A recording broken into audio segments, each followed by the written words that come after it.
and smart kiddo. Well, finally tonight, the story of two extraordinary families whose passion for gardening continues to delight nature lovers today.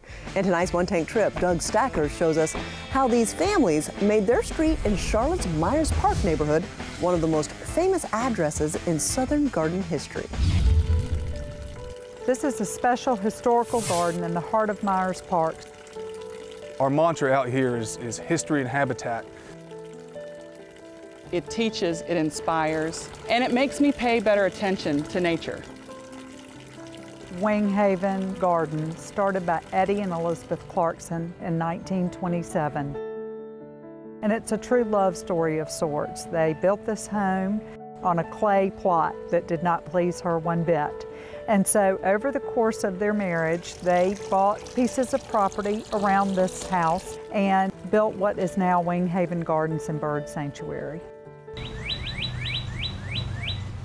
Winghaven was started not to be a public garden, it was a residence, someplace that somebody lived and enjoyed.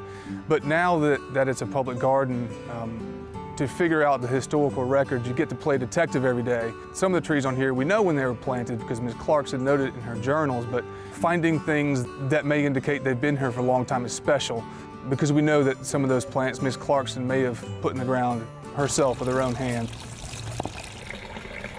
Eddie and Elizabeth Clarkson enjoyed giving each other gifts for the garden, be it a bench or some sort of water feature or statue for special occasions. Each garden's very different, and the vistas that you see, we've got a rose garden that is lovely.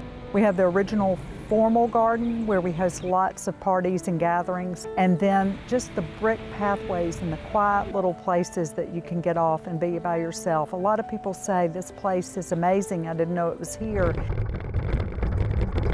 We offer lots of adult programming as well as children's programming for educational purposes on horticulture, ornithology, anything relating to gardening.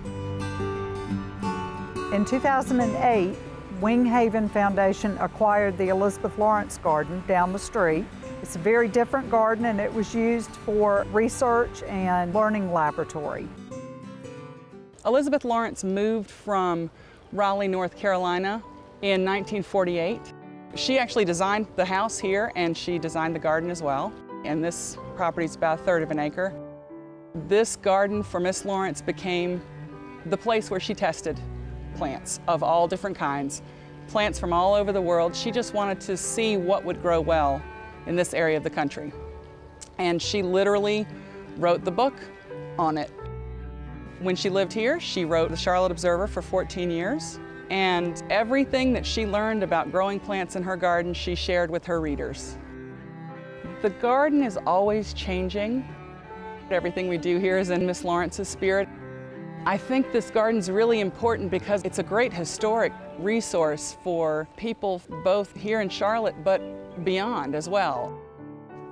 The idea of leaving a legacy behind, really a charming notion, but a more daunting and noble task would be caring for somebody else's legacy, ensuring that their dreams will live on forever into the future.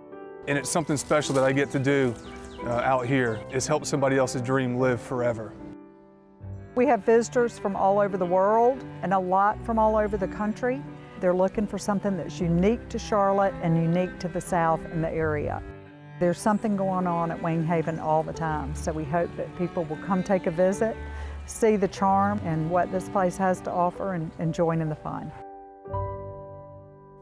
How incredibly beautiful that was. I just love hidden treasures like that. Thanks so much, Doug, for sharing that story. Winghaven is open Fridays and Saturdays from 10 a.m. to 5 p.m. You can learn about the children's programs coming up by heading to our website, pbscharlotte.org. Click on the Watch Carolina Impact section. Well, while you're there, remember to look for the purple box on our homepage to sign up for weekly newsletters that tell you all about the exciting programs airing here on PBS Charlotte each and every week. Well, thanks so much for joining us. We appreciate your time and look forward to seeing you back here again next time on Carolina Impact. Good night, my friends. A production of PBS Charlotte.